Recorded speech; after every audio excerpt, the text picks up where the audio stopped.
the kamikaze came later on. No, the people that bombed Pearl Harbor were not kamikaze. They went back to Japan. Okay. When Japan was losing, they became kamikaze and crashed into battleships. But the principle of sacrificing yourself for the mission, whether it be in regular military as it was in World War II versus terrorism as it is today. I don't know if there's a parallel or not. If you study how the kamikaze came about, they were not the fanatics that were so committed. They were fearful of death. And it was only because they were coerced by that militaristic government that they did what they did. But they did not want to die. They were, literally trembling when they took off for their mission. But these terrorists of today are absolutely committed to their self-destruction in order to destroy what they hate. This is something quite new. Before you could always talk about defining the common ground, finding some way of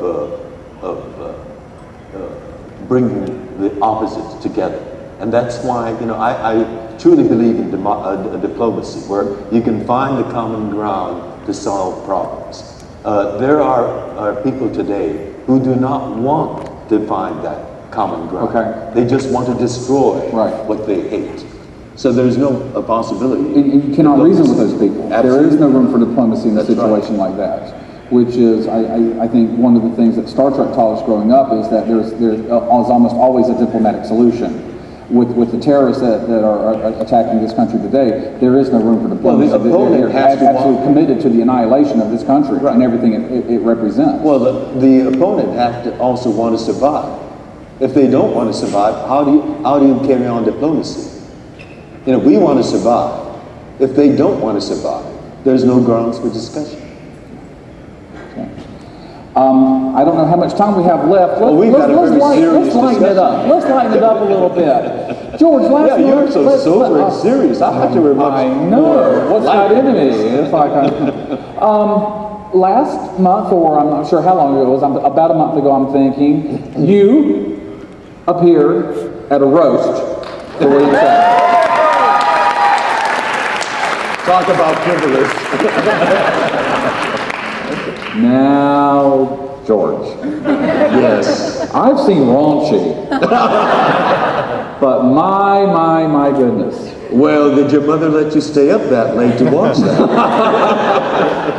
Well, my first question is, before I actually saw it, but I heard that you were going to appear on it, I was surprised that you were going to be on it, given what apparently were your feelings about Mr. Shatner.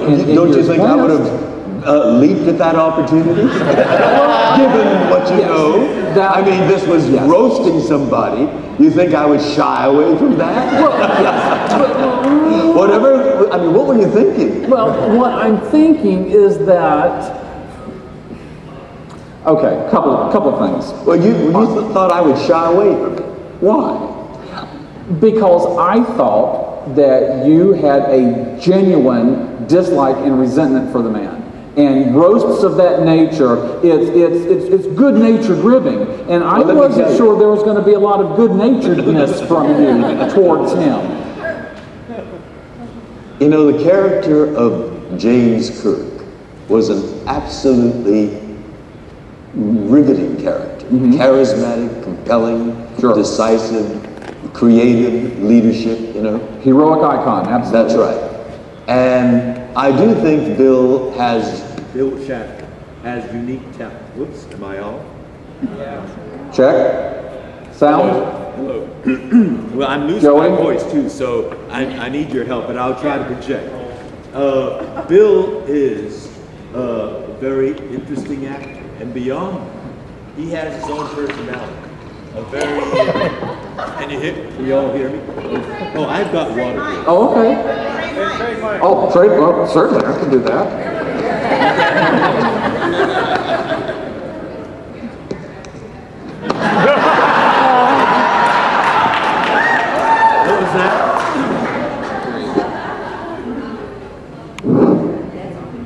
was that comment?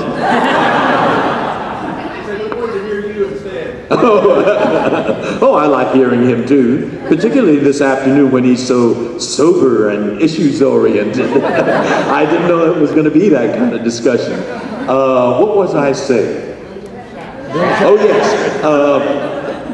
the character of Kirk could have been created only by Bill Shatner because he brings with him his own personality as well as his acting talent. So I have admiration for Bill's artistry, because that character could have been played by a different actor and it would have been a totally different character altogether.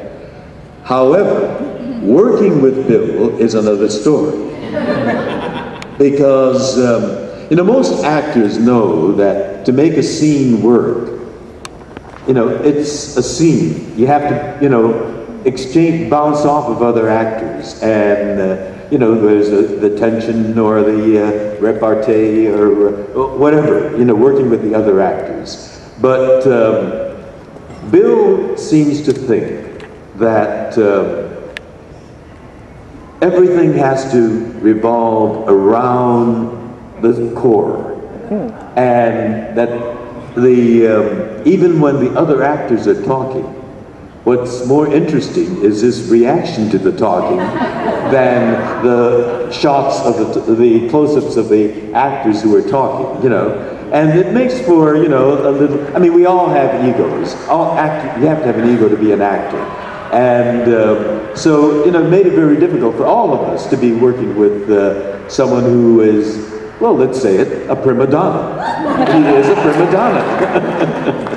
And those of you who have been watching Boston Legal, Bill's not acting. That's Bill. He acted Captain Kirk, but he is Denny Craig. He rolls out of bed in the morning, comes to the studio, and he behaves as he behaves. I mean, that is not a creation. That he's just being him.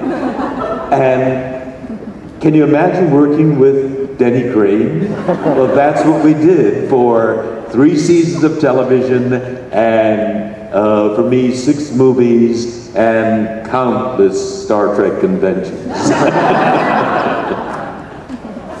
We're going to do this way. I've been given the 3-minute signal, so we need to wrap this up. But before I let you go, and I hope we could get to this a little bit earlier, I just wanted to let you know that as a gay man myself, how proud I am of you for your brave and courageous announcement last year.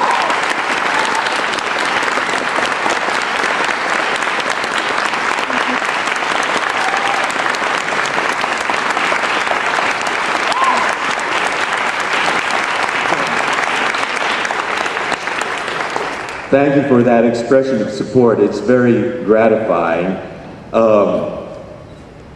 Many people say that I came out last year, but actually I've been together with my partner, Brad Altman, for 19 years now, almost 20 now. And we've been out with family and friends, and with my Star Trek colleagues. We've had Walter and his wife, and Michelle and Jimmy and his wife over at our house for dinner, and we've been over at their homes for dinner. And we support a lot of nonprofits in Los Angeles. And our names have literally been carved in granite together on donor walls. So we've been out. The only thing I had not done is talk to the press. But last year, an historic thing happened in California. Our legislature, both houses, passed the same-sex marriage bill, which was a landmark. They have same-sex marriage in Massachusetts, but that did not come from the legislative process. It was the judicial process that brought it about. So I thought California was going to make history, and all that was required for the passage of that bill to become the law of the state was for our governor to sign it. Our governor, many of you may not know other states' governors, but I think you know California's governor, none other than Arnold Schwarzenegger.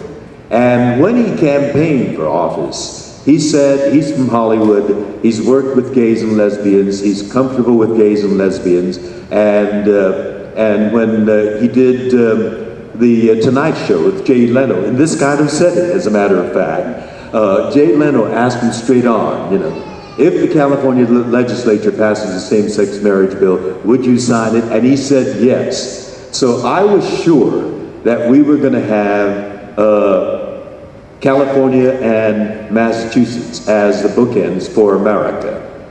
When he reneged on what he said in the campaign and what he told to Jay Leno and vetoed that bill by playing to the most reactionary sliver of his conservative constituents,